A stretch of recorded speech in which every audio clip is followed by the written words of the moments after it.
The good news is, situations like this, okay. I like to construct situations for the gag reel.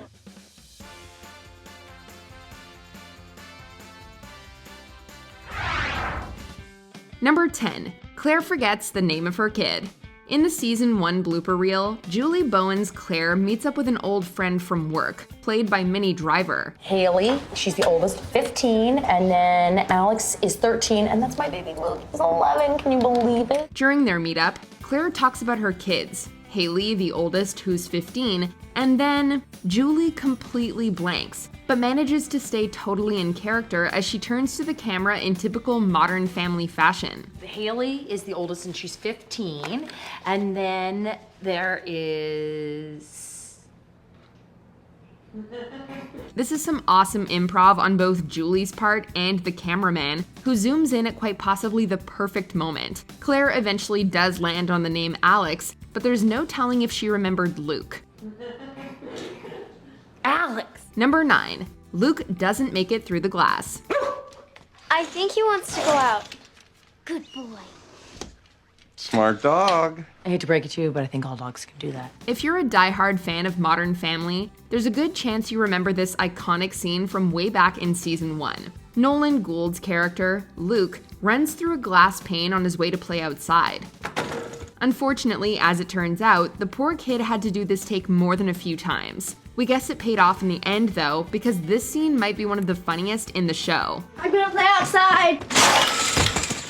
Ow! Moments before Luke runs out, Phil's father's dog, Scout, pauses and barks in front of the patio glass to indicate that he wants to go out. Phil mentions how smart he is, and Claire replies that she thinks all dogs can do that. Well, maybe all dogs can.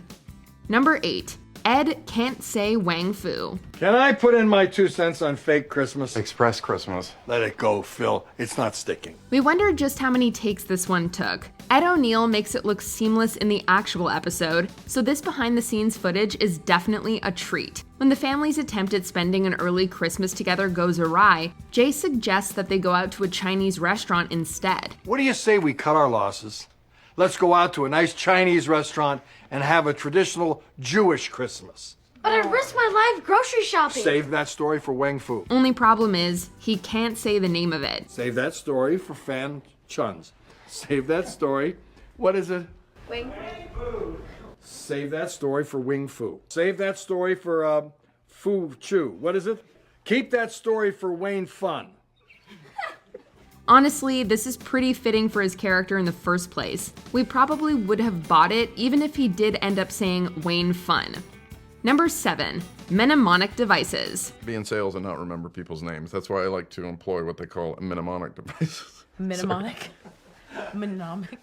Hang on. Here's another instance of actors struggling to get through a scene.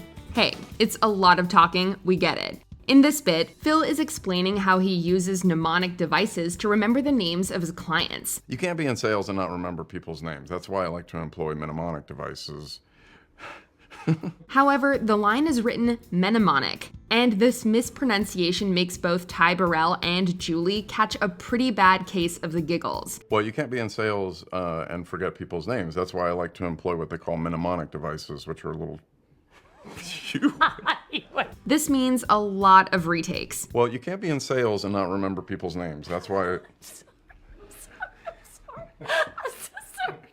In their defense, this is a pretty great joke to get through, especially with the punchline at the end. The other day I met this guy named Carl. Now, I might forget that name, but he was wearing a Grateful Dead t-shirt.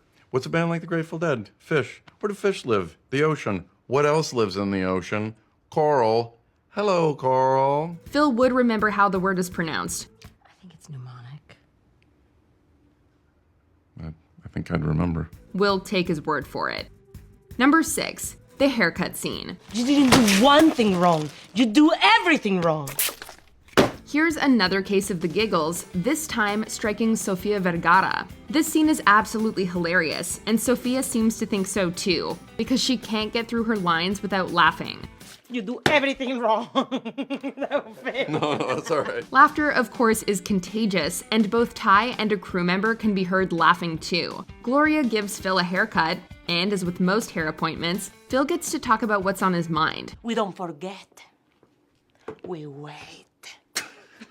That is so good. He explains that he had a fight with Claire, and Gloria has some theories about why she might be mad. It's such a hilarious and well-executed scene that we have to wonder how they got through it at all. The reason Sophia has difficulty focusing is because of my stupid face. Number 5. Julie collapses to the floor laughing. Kenny is amazing at telling the age of a soul. Aw, thanks, babe. In this blooper, featuring Jason Mantzoukas as Haley's older boyfriend Kenny, we get Julie's genuine reaction to some physical comedy performed by Ty. This episode sees Phil and Claire realizing Haley's dating an older man just to get back at them. Still, that doesn't stop Phil's parental instincts from taking over. Believe me, I know 14-year-olds. He has a 14-year-old daughter. Oh, yeah. Oh, cool. Oh, honey, you don't have to do that. They have a gardener. Kenny mentions his 14-year-old daughter, who Haley really isn't that much older than, and Phil moves over to him with a pair of hedge clippers and the clear intent to chop off his ponytail. Julie wasn't told about this joke beforehand, and she fully collapses onto the floor laughing. Believe me, I know 14-year-olds. He has a 14-year-old daughter. She just got her first period. Cool. I'm so sorry. I almost told you what it was gonna be, but I enjoyed it more that happened. Not that we can blame her. This bit is hysterical. Number 4. Nick Snacks. Claire, in case you want to add something, I put the box of dresses outside, and this is the box of knickerknackers. If there's a language you're not entirely fluent in, you'll feel Gloria and Sophia's pain on this one. With English not being her first language, Sophia speaks incredibly well. But of course, there are bound to be some slip-ups. So where should I put this box of knickknacks? Wow, you're donating some knickknacks? We're assuming she's supposed to mess up the word knickknacks by saying snickersnackers, but she either misses her own flub or takes some creative liberties. Either way, Julie cannot handle it. She sinks to the table in a fit of laughter, and the camera pans back over to Sophia, who looks pretty proud of herself. So where should I put this box of knickerknackers?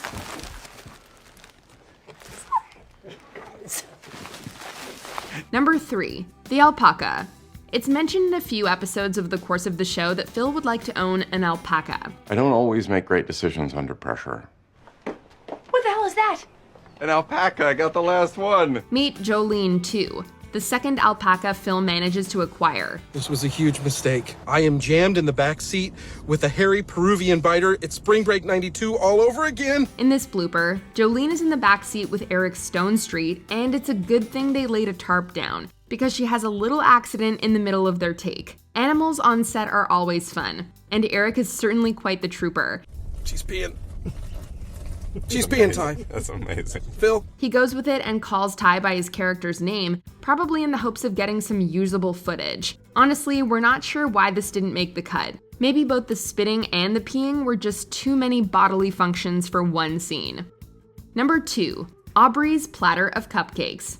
Modern Family is notorious for its characters trying to hide things from one another, and this episode is no exception. What's going on? Oh, nothing. She just wants one of these cupcakes. But I already have Oh, there you go, honey. Okay, off you go. Mangle, mangle! It turns out that this one is on Mitchell, who told Lily her mom was a princess. He and Cam agreed they would tell her about her mom together when the time was right, so Mitch spends the Halloween party trying to keep Cam from finding out, and he gets pretty innovative with his methods. There's a moment where he shoves a cupcake in Lily's mouth to keep her from spilling the beans. No, but you want another one, don't you? There you go. No, you want another one, though, don't you, honey? There you go. Okay, there you go. All right. Apparently, they had to redo the scene enough times for little Aubrey Anderson Emmons to ask Jesse Tyler Ferguson to do it gently this time. What's going on? Oh, nothing. She just wants one of these cupcakes.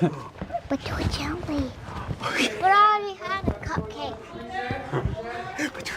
Princesses should be treated like royalty after all. Before we unveil our number 1 pick, here are some honorable mentions. Nolan, also known as Dumbledore, breaks. Why don't you think you deserve happiness? That's the mystery I'm interested in solving today. Why don't you think you deserve happiness? That's the mystery I'm interested in solving today. Sophia's garbled lines, and there are many. I wasn't sorry. It was a setup. We're throwing him a big surprise birthday party. I wasn't sorry. It was a setup. We're giving me. I wasn't sorry. It was a setup. We're having gaming. Names are confusing. You sure, Manny? Positive. I'll walk home. You sure, Rico? Manny. Who's Rico? Number 1. Loco lines. I am sure the reason why Mom and I grew apart is that she never stopped treating me like a child. Plus, she was loco for Loco Pops. We're sure that Sophia steals the show no matter where she goes, and this blooper is only one example. The line is, plus she was loco for Loco Puffs, which is funny in itself, but is made even funnier when Sophia can't get the words out. Plus, she was loco like Polo. Just another perk of being bilingual. A few lines later, though, Haley pitches a would you rather prompt where one of the options revolves around sleeping with Joe Manganiello, Sophia's husband. Would you rather marry George Clooney or have the best sex of your life for just one night with Joe Manganiello? Joe Manganiello. Sophia leaps over the table and grabs Sarah Hyland's hair, yelling something we're not sure we can repeat here. Of course, it's all in good fun, and it was definitely worth it for the blooper reel.